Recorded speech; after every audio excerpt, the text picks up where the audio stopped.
Hello everyone, welcome to IQTab. Now in this particular video, we are again going to talk about a potential topic that might come in UPSC 2024 prelims examination. इस particular series के अंदर हम कुछ high yielding topics के बारे में बात कर रहे हैं, ऐसे टॉपिक्स जो basically examination point of view से काफ़ी ज़्यादा इंपॉर्टेंट है और पिछले कुछ टाइप से काफ़ी ज़्यादा न्यूज़ के अंदर है। उस पर्टिकुलर टॉपिक से रिलेटेड जितनी भी इंपॉर्टेंट चीज़ें हैं जो हम एग्जामिनेशन पॉइंट ऑफ व्यू से कवर कर सकते हैं, उनको हम इस शॉर्ट वीडियो सीरीज़ के अंदर कवर करने की कोशिश कर रहे हैं।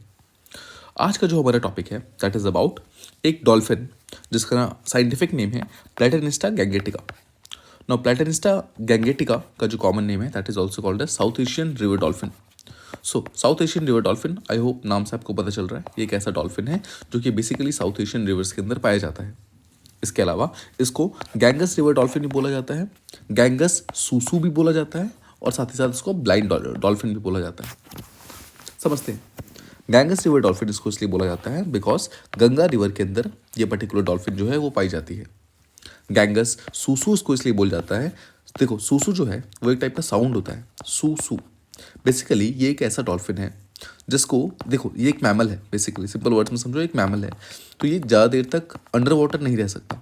तो इसको हर 120 सेकेंड में, मतलब लेके चलिए हर 80 to 120 सेकेंड्स के अंदर इसको सरफेस पे आना होता है और सांस लेना होता है, राइट। तो जब ये बेसिकली ब्रीथ करता है तो उस टाइम एक साउंड प्रोड्यूस होता है, उसे कहते हैं सू सू। दैट इज़ वाई इस पर्टिकुलर डॉल्फिन का जो नेम है वो गैंगस सूसू भी है। So I hope this is clear.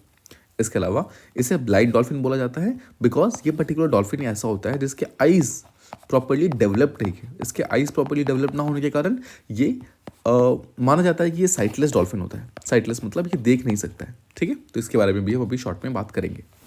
So I hope आप समझ गए, प्लेटेनिस्टा गैंगेटिका एक टाइप का डॉल्फिन है जिसे साउथ एशियन रिवर डॉल्फिन भी कहा जाता है। साथ ही साथ इसे गैंगस रिवर डॉल्फिन, गैंगस सूसू और ब्लाइंड डॉल्फिन भी कहा जाता है। नाउ डॉल्फिन जो होती है वो वेल की एक स्पीसीज होती है। सिंपल वर्ड्स में देखिए, जो गैंगस रिवर डॉल्फिन है उसके दांत होते हैं, so these are toothed well, जो कि बेसिकली गंगा रिवर्स में, मतलब जो गैंगस का रिवर है वो और आसपास के जितने भी रिलेटेड रिवर्स है, कौन कौन से रिवर है उसके बारे में भी हम नीचे बात करेंगे। गंगा रिवर और आसपास के जितने भी रिवर्स है जो कि इंडिया, नेपाल और बांग्लादेश, ये 3 मेन कंट्रीज है जहाँ पर गैंगेटिक वाटर डॉल्फिन पाया जाता है। सो इन तीनों ही कंट्री में जितने भी इंपॉर्टेंट रिवर्स है, हर एक रिवर के अंदर ये पर्टिकुलर जो गैंगस रिवर डॉल्फिन है वो बेसिकली पाई जाती है। तो जैसा मैंने आपको बताया, इसको ब्लाइंड डॉल्फिन कहा जाता है, जिसके पीछे का मेन रीज़न ये है कि ये साइटलेस होता है। साइटलेस का मतलब ये है कि जो इसकी आइज़ है वो प्रॉपरली डेवलप नहीं है। तो ये अपना प्रे किस तरीके से पकड़ती है, मतलब अपना शिकार किस तरीके से करती है, बिकॉज इसकी आंखें नहीं है। तो नेचर ने इसको एक सेकेंड कैपेबिलिटी दे रखी है, उसे कहते हैं eco location.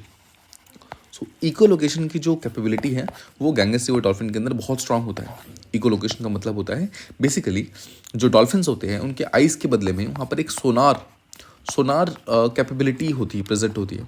So simple words में बोले तो वो अपनी बॉडी से एक इको प्रोड्यूस करता है जो कि सामने वाले प्रे से जाकर टकराता है और वो वापस आता है।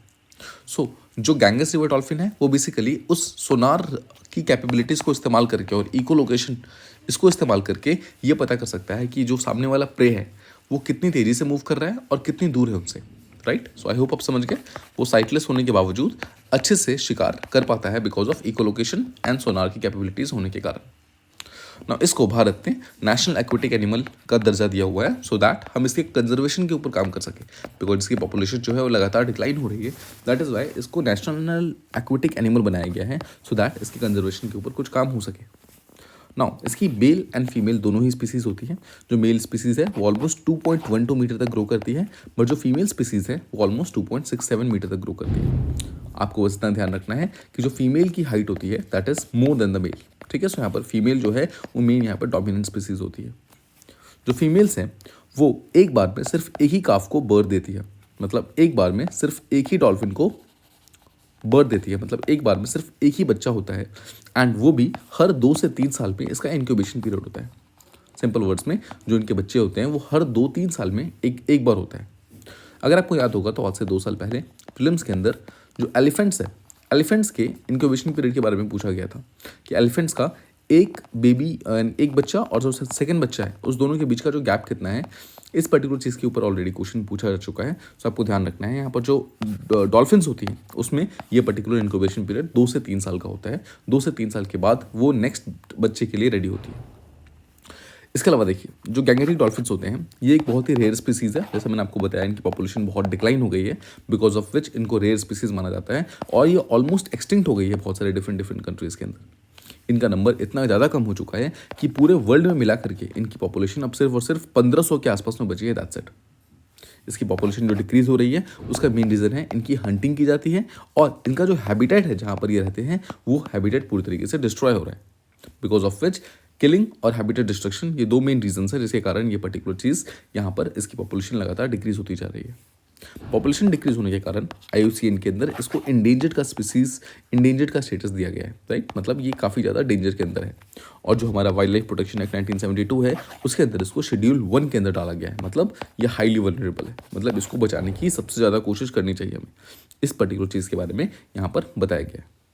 नाउ एक चीज़ तो मैंने आपको बताया ये भारत का नेशनल एक्वेटिक एनिमल है, राइट। साथ ही साथ आपको ध्यान रखना है असम के अंदर, असम की एक सिटी है गुवाहाटी ना, गुवाहाटी ने भी इसको अपना ऑफिशियल एनिमल बना रखा है। सो यूपीएससी जो है, यूपीएससी हो सकता है नेशनल एक्वेटिक एनिमल के बारे में ना पूछे, बट वो डेफिनेटली गुवाहाटी के बारे में पूछ सकता है कि कौन सी ऐसी सिटी है जिसने गैंगेटिक रिवर डॉल्फिन को अपना ऑफिशियल एनिमल बनाया है। The answer will be Guwahati, because this is less known. ये बहुत इंपॉर्टेंट है बट लेस नोन है। और जो नेशनल एक्वेटिक एनिमल है मतलब Gangetic dolphin being a national aquatic animal वो काफ़ी ज़्यादा फेमस है। सो हो सकता है यूपीएससी उसको स्किप करके यहाँ पर गुवाहाटी की तरफ आए, ठीक है। नाउ आपको मैंने बताया था जो गैंगस रिवर डॉल्फिन है उसका नाम गैंगस रिवर डॉल्फिन इसलिए आया बिकॉज एक तो गंगा रिवर के अंदर वो काफ़ी ज़्यादा पाई जाती है। अब देखिए गंगा के साथ साथ में ब्रह्मपुत्रा रिवर और मेघना रिवर, गंगा ब्रह्मपुत्रा और मेघना इन तीनों का एक बेल्ट बनता है, एक सिंगल रिवर बेल्ट है। इस पर्टिकुलर रिवर बेल्ट के अंदर गैंगस रिवर डॉल्फिन काफ़ी ज़्यादा पाई जाती है। इसके अलावा बांग्लादेश के दो इंपॉर्टेंट रिवर्स हैं, कर्णफुली रिवर और संगू रिवर। कर्णफुली और संगू रिवर ये भी कंबाइन होकर के एक सिंगल रिवर बेल्ट बनाती है और यहाँ पर भी गैंगस रिवर डॉल्फिन जो है वो काफ़ी ज़्यादा पाए जाते हैं। सो गैंगस ब्रह्मपुत्रा और मेघना ये इंडिया के अंदर, कर्णफुली और संगू रिवर जो सिस्टम है वो बांग्लादेश के अंदर। ये दोनों ही जगहों पर ये पर्टिकुलर जो डॉल्फिन है वो पाई जाती है। इसके अलावा नेपाल में भी इसकी कुछ पॉपुलेशन पाई जाती है जो कि सप्तकोशी रिवर और कर्णाली रिवर के अंदर पाई जाती है। सो आपको यहाँ पर बहुत ज़्यादा नंबर ऑफ रिवर्स को याद करने की जरूरत नहीं है। आपको सिंपल यहाँ पर GBM यानी कि गंगा ब्रह्मपुत्रा मेघना, यहाँ पर KS यानी कि कर्णपुली और संगू रिवर, और नेपाल में सिर्फ दो है SK में सप्तकोशी रिवर और कर्णाली रिवर। सिर्फ यही दो रिवर है जो कि नेपाल के अंदर प्रेजेंट है जहाँ पर ये पर्टिकुलर जो गैंगस रिवर डॉल्फिन है वो पाई जाती है। इसके अलावा एक लास्ट इंपॉर्टेंट फैक्ट ये है कि बिहार के अंदर एक विक्रमशिला गैंगेटिक डॉल्फिन सेंचुरी बनाई गई है। मतलब गैंगेटिक डॉल्फिन को प्रोटेक्ट करने के लिए, प्रिजर्व करने के लिए एक सेंचुरी बनाई गई है बिहार के अंदर जो कि विक्रमशिला के नाम पर है। माना जाता है कि पूरे इंडिया के अंदर ये पहला ऐसा प्रोटेक्टेड एरिया है जो कि गैंगेटिक डॉल्फिन्स को प्रोटेक्ट करने के लिए बनाया गया है। सो उम्मीद करता हूँ आपको ये पर्टिकुलर टॉपिक जो है प्रॉपर्ली समझ आ गया होगा कि जो प्लैटेनिस्टा गैंगिस्टा है that is south Asian river dolphin या फिर जिसे हम गैंगस रिवर डॉल्फिन कहते हैं, इसके बारे में जितनी भी इंपॉर्टेंट चीज़ें थी आई होप वो सारी चीज़ें आपको प्रॉपर्ली समझ आ गई। एंड अगर यूपीएससी एग्जामिनेशन के अंदर इसके ऊपर क्वेश्चन आता है तो you will not do it wrong, rather इसको करेक्ट करके आप +2 डेफिनेटली लाएंगे। I hope you like this particular video. Please do like, share and subscribe, and thank you so much for listening to this video.